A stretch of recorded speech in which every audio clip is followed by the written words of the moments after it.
നോർക്ക നൽകുന്ന group mediclaim പോളിസിയുടെ ഒന്നാമത്തെ പോരായ്മ എന്ന് പറയുന്നത് ഇതൊരു GMC പോളിസി അഥവാ ഗ്രൂപ്പ് മെഡിക്ലെയിം പോളിസി ആണ് എന്നത് തന്നെയാണ്. അതായത് പോളിസിക്ക് കാശ് കൊടുക്കുന്നത് നിങ്ങളാണെങ്കിലും പോളിസിയുടെ യഥാർത്ഥ ഉടമ നോർക്കയായിരിക്കും.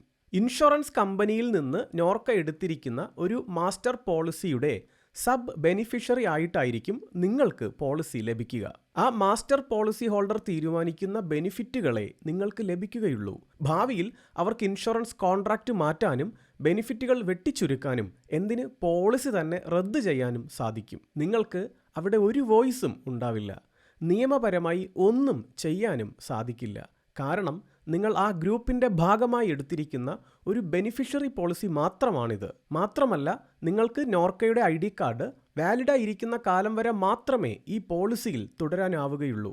ഭാവിയിൽ മറ്റെന്തെങ്കിലും സാഹചര്യത്താൽ കുറച്ചുനാൾ നാട്ടിൽ നിൽക്കേണ്ടി വരികയും നോർക്ക കാർഡ് അസാധു ആവുകയും ചെയ്താൽ നിങ്ങളുടെ പോളിസിയും ക്യാൻസലാവും. ഇതിനിടയിൽ എന്തെങ്കിലും അസുഖങ്ങൾ വന്നാൽ മറ്റൊരു മികച്ച പോളിസി എടുക്കുന്നതും നിങ്ങൾക്ക് ബുദ്ധിമുട്ടാവും. നോർക്കയുടെ ഈ പോളിസി മാത്രമല്ല ഗ്രൂപ്പ് പോളിസിയായി നിങ്ങളുടെ മുന്നിൽ എത്തുന്നത്.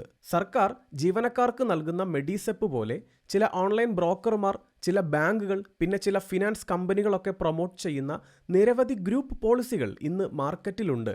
അവയുടെ കുഴപ്പങ്ങൾ മറച്ചുവെച്ച് ഉപഭോക്താക്കളെ തെറ്റിദ്ധരിപ്പിച്ച് വിൽക്കുന്നതുകൊണ്ടാണ് ആളുകൾക്ക് ആശുപത്രിയിലെത്തുമ്പോൾ ദുരവസ്ഥ നേരിടേണ്ടി വരുന്നത്. ഇത്തരം ഗ്രൂപ്പ് പോളിസികൾ ഉണ്ടാക്കുന്ന ഡാമേജ് മൊത്തം ഹെൽത്ത് ഇൻഷുറൻസിനെയും ബാധിക്കാറുണ്ട്.